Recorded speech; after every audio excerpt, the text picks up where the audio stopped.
नमस्कार मित्रांनो, big boss Marathi season 5 च्या घरामध्ये सोमवारी काय करणार आहे आपण ते जाणून घेऊया।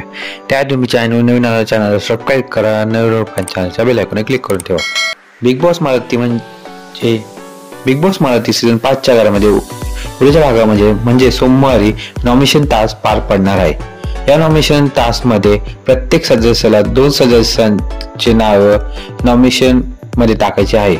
तर हा असा डिझाइन केला आहे। यामध्ये एक कचऱ्याची पेटी ठेवली आहे आणि टेबलवर सगळ्यांचे फोटो ठेवलेले। तर प्रत्येक सदस्याला त्या कचऱ्याच्या पेटीवर जाऊन 2 सदस्याची नावे फाडून त्या कचऱ्याच्या पेटीमध्ये टाकायची आहे। उद्याच्या प्रोमोनुसार असे दिसत आहे निकी ही जान्हवीला नॉमिनेशन करणार आहे। तर तुम्हाला कोणाची नावे नॉमिनेशन लिस्ट मध्ये यावे असे वाटते हे मला कमेंट बॉक्स मध्ये सांगा आणि व्हिडिओ आवडला तर लाईक करा, शेअर करा, सबस्क्राइब करायला विसरू नका। धन्यवाद।